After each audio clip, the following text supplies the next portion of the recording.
Okay, good evening, everyone. And we are holding over here in PARSHAS TETZAVEH. And there is a really interesting pasuk in this week's parsha. It comes up several times in the Chumash. It leaves something to question and try to look into a little bit. There's a certain korban, a certain sacrifice that the parsha speaks about this week, which is known as the Miluyim, which is the inaugurational sacrifice that Moshe Rabbeinu had to bring in the Mishkan, in the altar, when the altar was finally ready to go. Not the altar, in the Mishkan, in this tabernacle itself, when it was finally completed. And it speaks about the ram that is going to be brought, the blood that is going to be thrown, all of the actions that will take place in the korban, in the sacrifice. And then the pasuk says over here the following words. Anyone that's looking inside or would like to look inside, it's in Chav Tes number 29, and it is pasuk verse Yud Ches number 18. And the verse says, "V'iktartes kol ha'ayil hamizbecha." It says that the entire aisle, the entire ram, was burnt on the altar.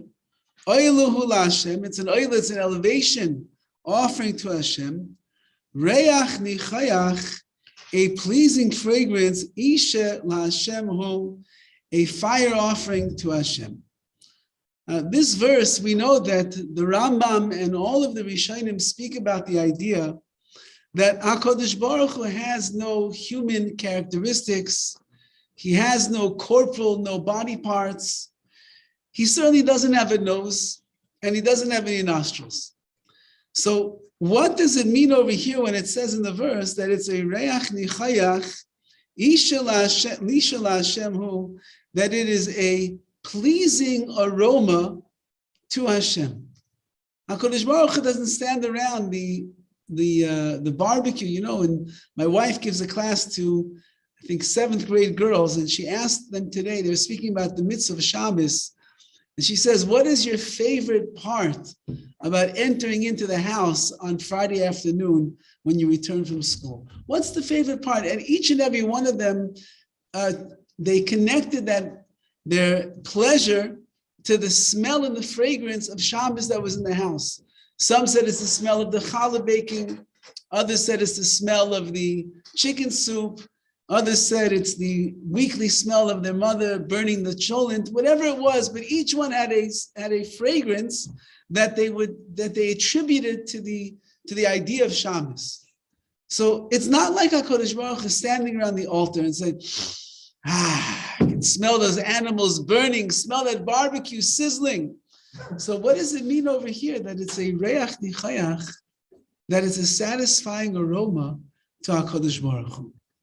So Rashi seems to be somewhat bothered by this idea, and he says over the following: Reach nichayach, what is the satisfying aroma? Nachas ruach lefanai. It is a nachas ruach. It is pleasant ruach, pleasant fervor, pleasant ruach spirit that is before me, says Hashem. Sha'amarti, I said what you should do, and you says Rashi, v'naser etzaini, and you have done my bidding. I asked you to do something, says HaKadosh Baruch Hu, and you followed through and you did what I asked you to do. Says Rashi, the way that he's understanding the verse over here is, that's nachas ruach, that is a pleasure, that is a spiritual delight. That is a nachas, a pleasing ruach, a pleasing spirit that is before me, because when I, HaKadosh Baruch Hu, command someone to do something and they follow through with it, there's nothing that gives me greater pleasure and enjoyment and a satisfaction than when I see the Jewish people that are down here doing the ratzah and doing the will of the Ribbono Shel Olam. And this seems to be the fragrance, why it is connected with the reach, with the scent that a person has. This is the pleasant fragrance that HaKadosh Baruch Hu has when he sees the Jewish people down here in this world following in his path of what he asks us to do. The word reach, this idea of a fragrance of something that smells good, is not something that is foreign to the Torah. If we go all the way back to Parshas Toldos, when Yitzchak Avinu is giving over the brachas, he's giving over the blessings. He's supposed to bless Esav. Instead, he gives the blessings to Yaakov Avinu. We find over there that Yitzchak is a bit confused. His son Yaakov is wearing the hides of sheep, of goats on his arm. He's coming and he's pretending that he is Esav. Yet all the words that come out of his mouth sound like words of Yaakov Avinu. He talks about Hashem. He says everything is here. He speaks nicely and kindly, not like Esav spoke to his father. And Yitzchak doesn't understand. Your hands are the hands of Esav. However, the Kol Yaakov, the voice is the voice of Yaakov. So who are you really? I don't understand over here. It doesn't make sense. Now, Yitzchak is blind at the time. And it seems to be that part of his recognition of his children is taken away in order that the bracha will be able to go to his son Yaakov instead. So Yitzchak says to Yaakov, who is disguised at this moment as Esav, he says, please come close and kiss me, my son. Vayigash, vayishak loi. And so Yaakov, dressed up as Esav, comes close to his father Yaakov or Yitzchak, vayishak loi, and he kisses him. V'yarach es reach bigadav, and Yitzchak smells the fragrance that is in the clothing of Yaakov Avinu. V'yivarchehu, and he blesses him as a result of the smell of the clothing that he is wearing.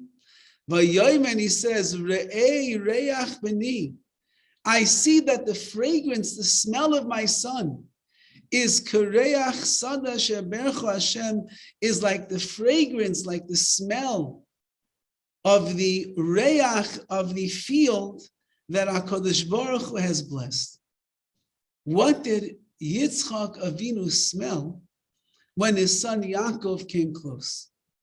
Says Rashi, v'yorach es reach begadav, he smelled the fragrance of his clothing. I don't understand. Yaakov is dressed up like his brother Esav. He's covered in his arms with the hides of goats. And he goes, it smells so good. Says Rashi, there's nothing more foul smelling than the smell of goat hides. And yet when Yitzchak takes a breath and inhales into the arms of Yitzchak, of Yaakov Avinu, he seems to say, what a fragrant smell. I've never smelled anything like this before. Ela Malamed, rather what it's coming to teach us, is shenichnas imay reach gan Eden, that when Yaakov Avinu walked into his father's room, although he was covered, his arms were covered in the hides of goats, which really are the most putrid smelling things that you could imagine, HaKadosh Baruch Hu allowed to enter into that room at that moment the reach, the smell of Gan Eden, and overpowering the smell of the izim of the goats and the stench that was there was a smell of Gan Eden, of the world to come. And that's why Rashi goes on, Kireach sada she'barchu Hashem. I smell the smell of the field that Hashem has given. Shenasa b'reach toiv, HaKadosh Baruch Hu implanted a very good smelling fragrance into the fields of Gan Eden. V'zeh sadeh tepuchim, stay tepuchim. It is like the apple fields. So it's pleasant. Now this, that Yaakov Avinu is trying to fake out his father over here. You would think it's really the opposite of doing what is correct and the opposite of doing what is right. And yet his mother Rivka Imenu understood that Esav cannot get the brachas, because Esav is not the one that is destined to be the leader of Klal Yisrael. Yaakov Avinu is the man of truth. Yaakov Avinu is Bechir Sheba'avos. He's the most noteworthy of all of the forefathers. Yaakov Avinu is the one who is going to bring Shiftei Kol, the tribes, into the world, and Yaakov is the one that must be the leader of the Jewish people. And therefore he comes in disguised in the goat hides to make him look like his brother Esav. And yet HaKadosh Baruch Hu obviously finds this act finds favor in his eyes. And therefore, when Yitzchak takes a smell in of his son Yaakov Avinu, he doesn't smell the goat hides. Rather, he smells the Reach Gan Eden. He smells a fragrance that is eternal. He smells a fragrance that is spiritual. He smells a fragrance that is something that is above and beyond that which the storyline takes place. So we see over here that just like our Rashi says, HaKadosh Baruch Hu said, I commanded and you did. That is what is most pleasing to me.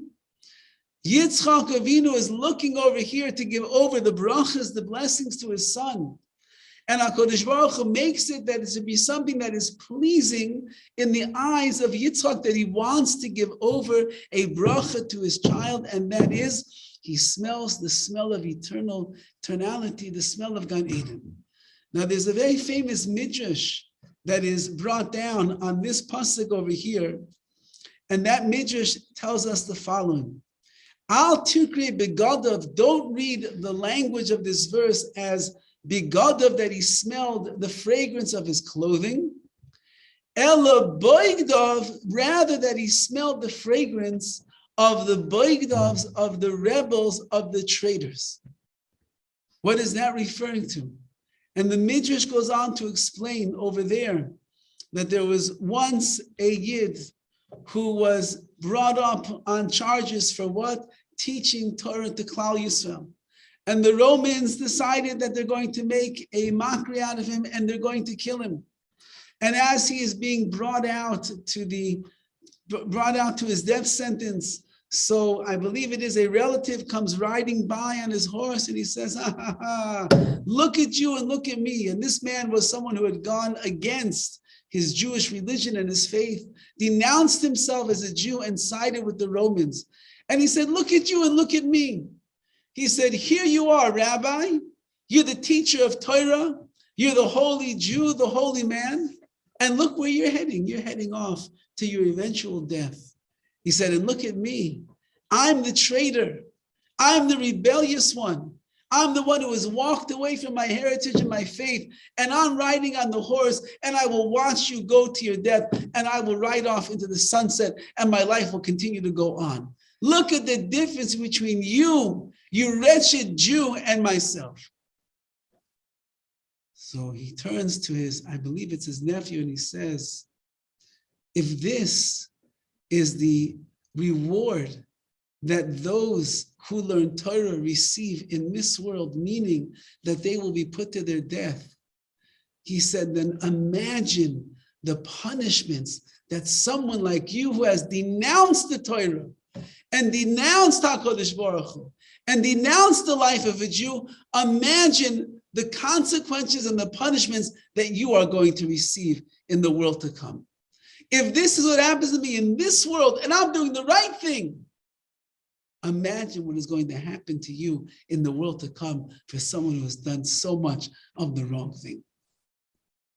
At that moment, this fellow riding on the horse jumps off of the horse and he accepts upon himself the Arba Misas Bezdin, the 4 types of capital punishment.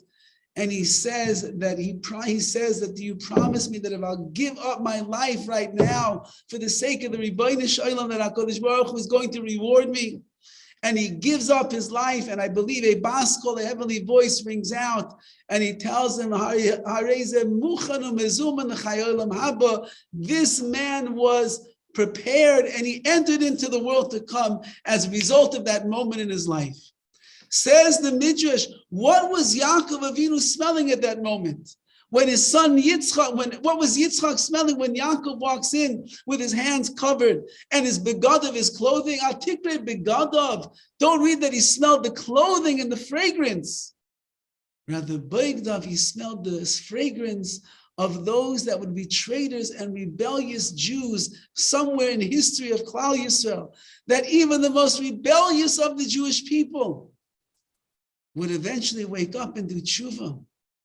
And the fragrance of his ways, the glory of his actions, the tshuva that he does, there's nothing that finds more favor and glory and beauty in the eyes of Hashem. And therefore the reach, the scent, is not the scent of the izim, of the hides of the goats. It's not even, according to this midrash, not even the scent of Gan Eden that was entering in together with Yaakov Avinu, but it's rather the reach of the Boigedov. It is the pleasant fragrance of those that once rebelled against Hashem, who when they wake up and they see the importance of what life is really all about, they turn around, they do tshuva, and they return to HaKadosh Baruch Hu. Like Rashi says in this week's Parsha, Amarti, I told you what to do. I gave you the command, V'nasa, and you did it. There is no greater pleasure to me, says the Ribbono Shel Olam. I was just in Eretz Yisrael, and many personal stories that I could share with you. But one of the last nights that I was there, I saw a friend of mine who has a yeshiva, and a very chashiv, a very wonderful yeshiva that he has for young bachrim in Israel. And he told me over the following story. He said there was a chiloni, there was a very not religious Israeli fellow by the name of Boaz. And Boaz one day was lying around not doing much, and he started thinking about his friends. Maybe he wants to go hang out and have a good time. And he realized he has a friend, David, that he hasn't seen in quite some time. He calls him up, hey, David, manishma, what are you doing? He says, you want to go get together? We'll go to the shuk, we'll go to Ben Yehuda Street, we'll have a good time, come on. He says, oh, tonight is not a good night for me. I can't, I'm at the house tonight doing something. He said, if you want to come, you're welcome to come join me at the house. He said, nah, Mapitom, come, we'll go have a good time, we'll party, it'll be the best, come. He said, I can't tonight. He said, if you want, come to my house. We'll hang out at my house together.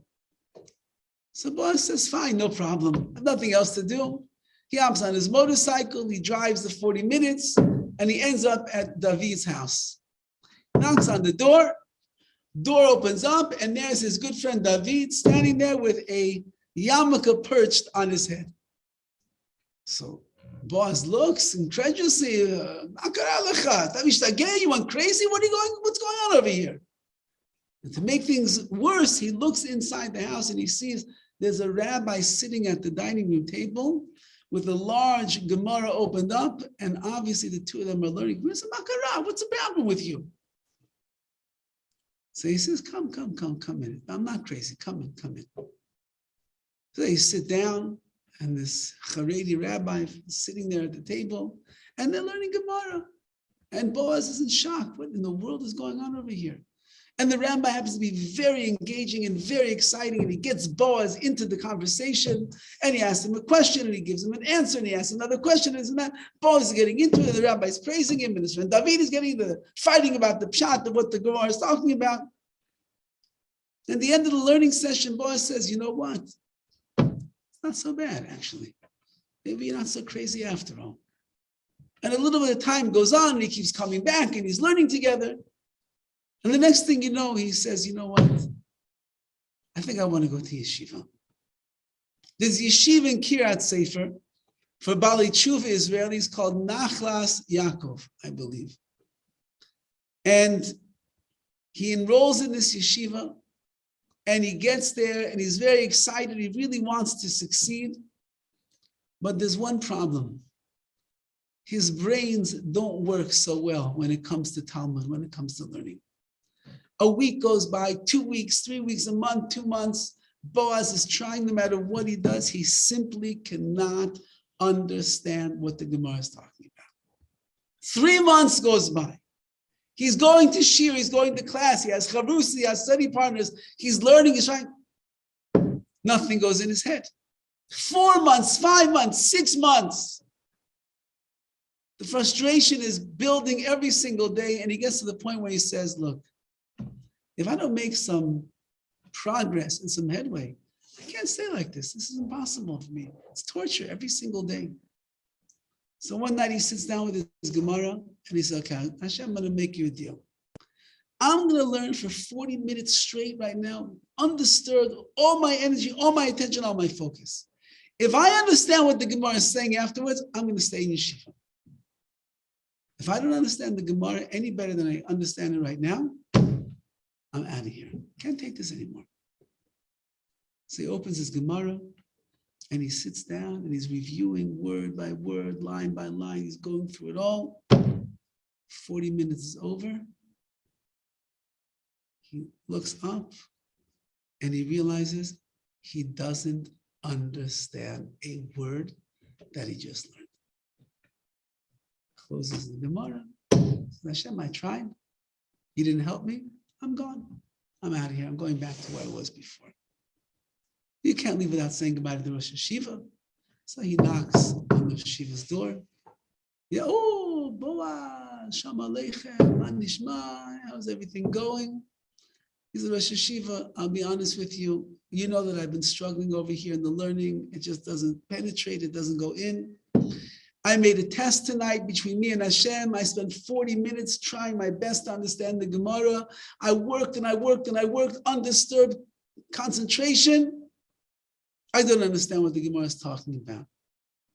So I've decided that Hashem doesn't open up my mind to understand what the Gemara is saying. So you know what? Shiva's not for me. I'm gone. Thank you very much for your help. I appreciate it, but I'm going back to where I was. So the Rosh Hashiva says, listen, Boaz, I'm not going to tell you to stay, not to stay. I'm not a pushy person. You want to leave? There's the door. Go ahead. You can leave. So, but one favor I want to ask you. You said that you just learned Torah for 40 minutes straight. No interruption, no distraction. You just learned and learned and learned? I said, yes. He said, look, I'm not a very wealthy person. He said, but it just so happens that in my pocket, I have 4,000 shkolim. Now, a few years ago, that would have been a lot of money, but in the inflation-run world of today, 4,000 shkolim is not what it used to be, but it was still a lot of money to this guy. I have 4,000 shkolim in my pocket. I'd like to give it to you to buy from you the schar, the reward that you have for the 40 minutes of learning that you just did. Now, since you're leaving anyway, you don't need it, so will you sell it to me? So Boaz begins thinking to himself, 4,000 shkolim, 21-year-old guy heading back to his home. He's going to be on freedom again. He'll need that money. What's this rabbi doing? He doesn't have money and he wants to buy this for me? Must be something valuable. He said, I'm sorry. Not for sale for 4,000 shkolim. So, okay, fine. He says, you know, Rabbi Rosenthal over here? He's a bit more well-to-do than I am. Let me go see. Maybe he has some more money with him. He goes over to the other Rav and he explains the story. And the rabbi says, it just so happens I have 6,000 shkolim of cash in my pocket. So the Rosh Hashiva says, give it to me, please. So he comes back to Boaz and he says, Boaz, he said, my 4 and his 6, that's 10,000 shkolim of cash. We'd like to buy the reward that you got for the 40 minutes of Torah that you learned. You give it to us? Boaz sits there and he thinks, these two rabbis without much money are willing to give up thousands and thousands of shkolim for my Torah learning. That must mean that my Torah learning is worth something, even if I don't understand. And so he looks at his Rosh Yeshiva and he says, it's not for sale. And even if you would bring me more money, he says, it's not for sale. And Rosh Yeshiva, as a matter of fact, I decided I'm not leaving Yeshiva. I'll stay here. I'll try to make it work. And he goes on to spend the next 2 years there in the yeshiva until his brain finally began to open up. And he began learning one of the better boys in the yeshiva until eventually he got married, Baruch Hashem. In the marriage, he's now raising, of course, a beautiful family, sitting in Kollel, and he's learning Torah day and night. Says the Torah over here in the Midrash, when Yitzchak Avinu took a whiff of that fragrance that his son Yaakov Avinu walked in with, it wasn't the smell of the clothing, it wasn't the smell of Gan Eden, so to speak. It was the reach of the Boigedov, of those people that would rebel against the Rebbeinu Shalom, but eventually they'll come back to Hashem. The koyach, the power of Klal Yisrael in every single generation is that no matter how down, no matter how beaten, no matter how indigent a person is going to be, but the chance that they will come back to Hashem and transform themselves and find favor in His eyes. The reach nichayach, I said to do, and you did, says HaKadosh Baruch Hu. There's nothing more pleasing at all in the world than that to me. And that perhaps is one other place that we find such a language. There's something called a korban oila. It's an elevation offering. And normally you bring a larger animal, you bring a goat. However, a poor man cannot afford a goat. So what does he bring? He brings a bird offering instead. And the pasuk tells us that it's a dove, it's a yaina bird, and they bring that bird onto the altar. V'shisoisa b'chinafa, he split its wings. And the kohen takes the bird with its wings and it burns it up on the altar. And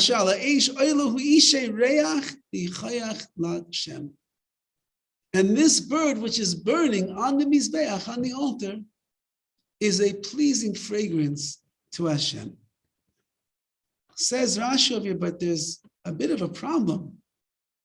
And that is that it never mentions anywhere in the Torah that as they bring this bird onto the altar, that they remove the feathers from the bird.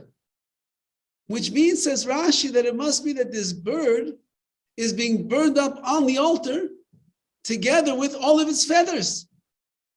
And you and I know that when bird feathers are burning on an altar with a pyre of wood, certainly the smell is not so good. Says Rashi, there's no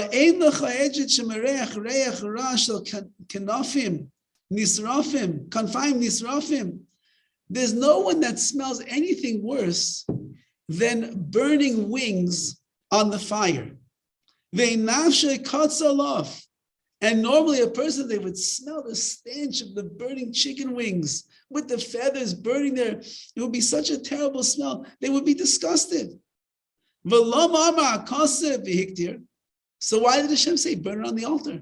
We're talking about the Mizbeach in the Mishkan, in the tabernacle.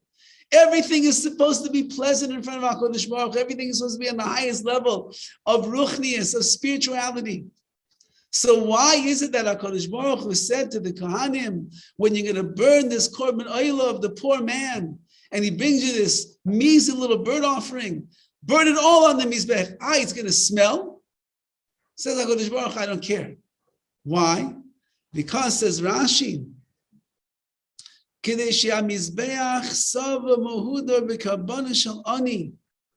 because if you would take the bird and you'd pluck the feathers, it would look like the chicken you're going to put on your table for Shabbos. It's pretty scrawny, doesn't look so nice, it doesn't look very full anymore. So HaKadosh Baruch Hu said, we cannot cause embarrassment and shame to the poor man who cannot afford a goat offering. He's doing his best. He's bringing the bird. So if I pluck the feathers out, what is that going to look like to the poor man? He's got his witch friend next to him, is bringing this big goat. He's already embarrassed that he's bringing his bird. Then you're going to tell me you're going to pluck out the feathers from the bird. So how's it going to look? It's going to look like this scrawny little fowl over here. So leave the feathers on, so that it looks nice and full and zaftig. Says Rashi, and therefore, says HaKadosh Baruch Hu, that when it's going to be burning, the altar then is going to be satisfied from the korban of the ani of the poor man. Once again, you do your best to follow in the directives of HaKadosh Baruch Hu. You try to do what HaKadosh Baruch Hu says, like Hashem says in the parsha this week, Amarti, I told you what to do. V'naseh ritzayni, and you've done my ratzon, my will. There's nothing more pleasing to me, says HaKadosh Baruch Hu. When I see a yidel down here in this world who's trying, and he's making effort, and he's putting in his work, even though maybe he's not the best, maybe he's not the smartest, maybe he's not the savviest, maybe his davening is not the best davening, maybe his learning is not the greatest learning, maybe his midos are not the best midos, but I see you trying, says HaKadosh Baruch Hu. I told you to try. And you're making the effort. Reach nichayach laHashem.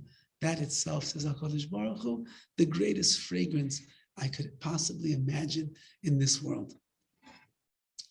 If this would be a regular year, meaning that there would only be 1 month of Adar, next week would be Purim.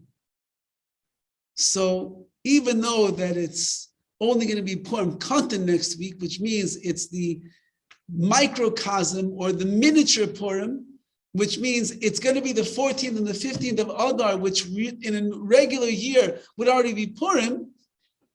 Purim's not going to take place for another month afterwards, on the 2nd month of Adar. But we can already start talking Purim Torah, as they say.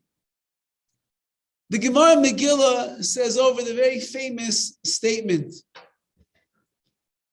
Chayev inish livsumi v'puria ad lo yada bein Baruch Mordechai v'Orah Haman.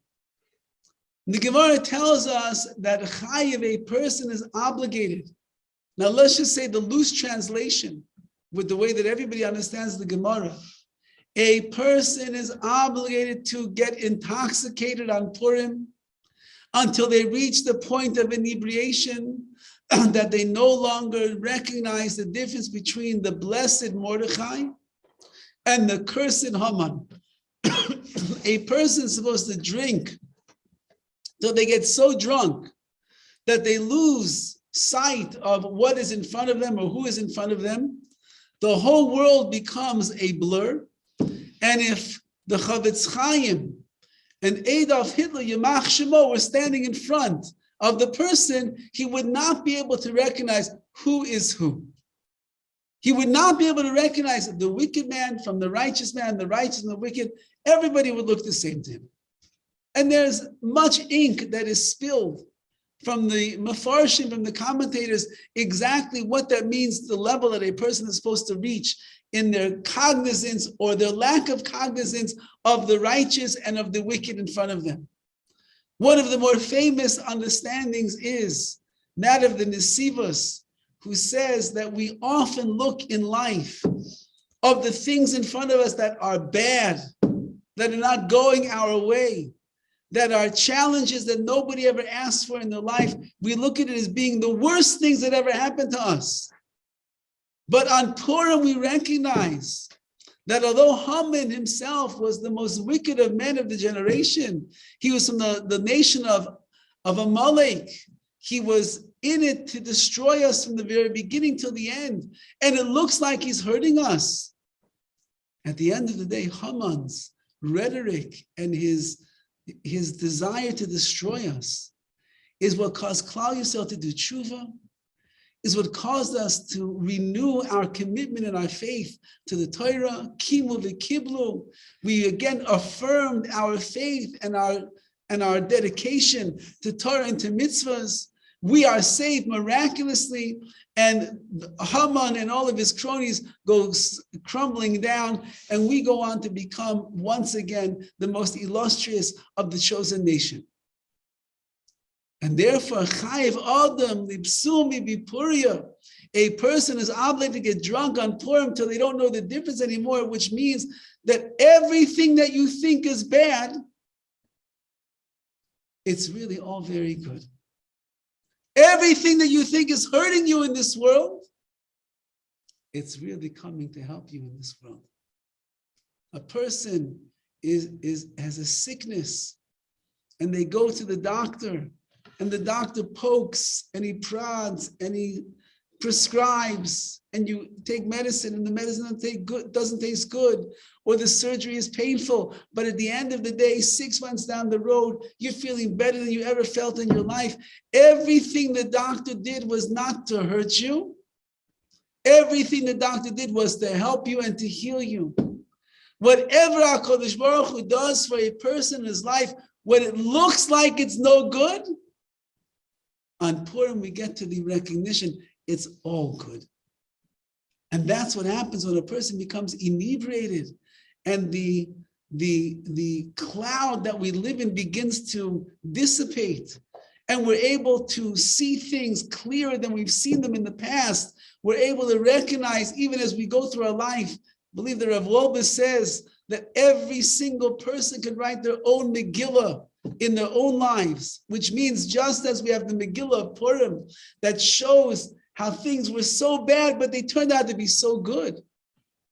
Everybody could write their own Megillah in life, and they would see how all of the things that looked like they were the worst, they were really the greatest things that ever happened to them, because they were the Siba, they were the cause to bring about the ultimate good in their life. But the word in the Chazal over there, libisumi, does not really mean to get drunk. The word libisumi, chayiv inish libisumi bipuria, doesn't mean that there's an obligation to get drunk on Purim. Libisumi is really a language of baisim. Baisim is really a language of fragrance, like besamim that we have by Havdalah. The reason that we smell in the fragrance of the besamim, of the spices on Havdalah, is because on Shabbos we are given the bracha of a neshama yisera, of an additional soul. Or that it means that our soul is amplified and magnified, it's extra invigorated on Shabbos. And when Shabbos leaves, that extra spark, that extra kedusha, the extra power of the neshama has to go back also, because we have to go back to the regular weekday. But when that neshama yisera, that extra soul, is going to leave us, it's really a very painful moment. You had such a beautiful Shabbos, a glorious Shabbos, an elevated Shabbos. You're going back to the weekday. Mavdil ben kodesh l'chol. So Chazal say, so what should you do? So you shouldn't feel the sting of the neshama yisera leaving you. You make a bracha on the fragrance, the reach nichayach, the pleasing fragrance of the spices. And at the moment that we inhale the beautiful fragrance of the Gan Eden, of the Begadov, of the Baigdov, at that moment, the neshama yisera leaves. We're so focused on the smell that we are smelling, we don't feel the sting of the neshama leaving. Chayiv inish libisumi vipuria. This, that a person is obligated libisumi, not to get drunk, but rather to be baisim, to become someone that is filled with fragrance, someone that is a reach nichayach, that is a pleasing fragrance before the Rebbeinu Shalom, someone whose actions are beautiful, someone. Purim itself is a zman of tshuva, it's a zman of aliyah, of elevation. It's a time that a person is able to see things clearly that we didn't see the entire year up until this point. Megillah means to be megalit, to reveal. The whole Megillah reveals the hidden acts of the Rebbeinu Shalom. It reveals to us that HaKadosh Baruch Hu, although you don't always see him, he's right there in front of your eyes. So the day of Purim is a day of Libesumi. It's a day that we are able to be mevasem. We can reach a level of wonderful, pleasing fragrance where we walk around, people go, what smells so good? What smells so good is the smell of Kedusha that will be saturated in every single person's neshama on the day of Purim. The smell of Amunah that's going to be permeating through our deeds and our speech. The fragrance of bitachon, of trusting and relying in HaKadosh Baruch Hu, that just as he took care of the Yidden in the times of the Megillah, he's going to take care of us as well. And it's the Reach Nichayach, it's the pleasant aroma of a Jew that is trying their best to do what HaKadosh Baruch has asked us to do. Hashem doesn't ask for perfection. He just asks us to make the effort and to try. What the results are going to be, that's all the Rebbeinu Shalom. How far along we're going to get, that's up to Hashem. How much we're going to learn, how much we're going to grow, how perfect our midos, our character traits are going to become, how refined we will be. We do the work, we make the effort, we try our hardest, and HaKadosh Baruch Hu is the one that is going to make a decision in his infinite wisdom. How far along is the person going to arrive and to achieve? But as long as we do what Hashem says, as long as we listen to his words, as long as we make the effort and we try, so then we know that we are a pleasing fragrance in the eyes of the Rebbeinu Shalom.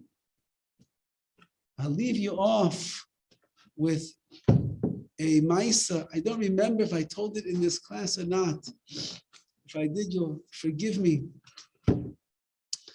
But Rav Ephraim Waxman was one of the premier speakers of Klal Yisrael. I think when he speaks, he actually gets 7 people to come to the shir. So when he speaks, he can fill up stadiums of tens of thousands of people to hear him speak. He's a master orator, and he's a master of, he's a Talmud Chacham and everything in between. He said that he was once involved in raising money for a Ger Tzedek, for a righteous convert who is getting married. And the man didn't have a family, obviously, that was supporting him. The Kala, the bride herself, I don't think came from much money either. And he was trying to help them cover all the expenses of the wedding and setting them up a little bit in life as well. So he was sending out letters to many different people. They were making phone calls. They were sending out the message that this Ger Tzedek, this righteous Gentile, needed money for his wedding. In one of the return envelopes, not only was there a nice check, but there was a long, beautiful letter that was written in response. And it's written by a woman, and she says, "Dear Rabbi Waxman, I'm writing you this letter because I want you to know how much this cause speaks to my heart. Let me tell you a story about my wonderful son-in-law who's married to my daughter." He said, "My son-in-law is also a Ger Tzedek, is also a righteous convert. But listen to his story. He was a young man growing up in Mexico, and he was from the greatest soccer players in all of Mexico. And he had his whole life was really in front of him. He was going on to stardom and to fame and to fortune. When he would walk out onto the field, tens of thousands of fans would begin screaming his name, Julio. And he was amazed by all of the power that he had garnered for himself. One day when he walks out onto the field and the fans are cheering and they're screaming and he's looking around at all that he has accomplished, he begins thinking to himself, is this what life is all about? Life is all about little old me, Pele, kicking the soccer ball over here, trying to make another goal, put a ball into a net, and there's tens of thousands of fans cheering me on because what? Because a grown man knows how to put a ball into a net? Is that what life is all about? And this began to plague him. And every single game that went on, and the fans are cheering and they're jumping in the seats, and he scores another goal, and they're and they're cheering him in the bandstands. And he keeps asking himself, is this really what life is all about? And he wasn't Jewish. And he began exploring the meaning of life. And he stumbled into Judaism. And in Judaism, he began to look deeper. And one thing led to another. Before he knows it, he meets a rabbi, begins learning and studying and growing. And he says, no, this is the meaning of life. To wake up in the morning and to say, Maida ani lafanecha, I praise you, HaKadosh Baruch Hu, for giving me another day of life. That's what life is all about. To be able to wear tefillin, to put a mezuzah on my doorway, to learn the holy words of Torah, to say a bracha, a blessing on my food, to have a Yom Tov, to have holidays of Sukkot and Pesach and Shavuos, Chanukah and Purim. That's what life is all about. To battle with my Yetzer Hara on the inside and overcome sometimes, and sometimes, yes, even fail, but to get back up again and do more. That's what life is all about. And he decided, I'm done with the world of soccer. And I'm going to engage myself in the greatest sport of all, and that will be to invest my time and my energy and my neshama into conversion. And he went on not just to become a convert, but a convert par excellence, who was as champion as he was on the field. He was champion in the Beis HaMidrash as well. And he learned and he learned and he learned. So she's writing this letter. She said, Rabbi Waxman, we're a regular Chashav Frum family. My daughter married this man. And he told us recently the following. He said that when he used to walk into the stadium, and they would announce his name when he'd walk onto the field, and the tens of thousands of fans would begin screaming his name. He says, you cannot imagine the rush of excitement, the adrenaline rush that would take place at that moment. He said, but I kid you not, the rush that I get when I walk into the Beis HaMidrash every single day, to sit down with a Gemara, to sit down with a Chumash, to sit down with my learning.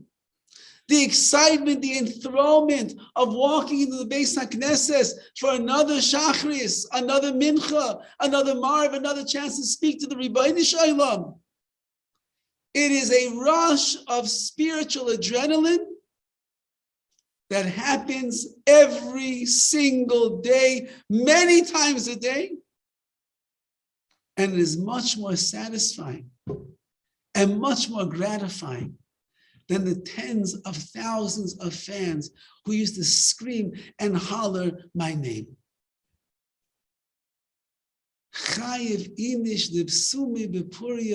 A person is obligated not to get drunk on Purim, but they're obligated to get to a point where the fragrance of their mitzvahs, the fragrance of their actions, the fragrance of their midas, the fragrance of their trying, of their efforts, becomes a reach nichayach, becomes a pleasing fragrance in the eyes of Hashem. And if we do that, Be'ezus HaKadosh Baruch Hu, with Hashem's help, we will be zeiche that the efforts that we make, like Rashi will say in the Parsha, later when we get into the Karbanos, Echad Hamarbe ve'echad Mamayit, whether a person does a lot, or whether a person does a little, irrelevant to the Rebbeinu Shalom. All that HaKadosh Baruch Hu is looking at is Ela Liboy, is that your heart is directed towards Shemayim. As long as your heart is directed towards the heavens, towards HaKadosh Baruch Hu, that's all that HaKadosh Baruch Hu really cares about. May we be zeiche to dig in to ourselves, to see the koiches, to see the potential that is there, to begin to utilize those strengths and make the effort and try our best. And again, whether we accomplish, whether we don't accomplish, that's HaKadosh Baruch Hu's decision. However, as long as Liba is mechuven l'shamayim, our hearts are directed towards Hashem, then we will be able to be the reach nichayach. We will be the pleasing fragrance in the eyes of Hashem. He will take a smell of us, and he will smell the fragrance of Gan Eden, that most eternal of places. And we should all be zeicher, not to go into the eternal world of Gan Eden, but to come to the Yemais HaMashiach, the days of Mashiach, when he will come upon us, and we will be zeicher to bask in the glory of the Shekhinah, where Hashem will say, Amarti, I said to do, V'naseh v'tzayni, and you tried your best to do my ratzon, to do my will.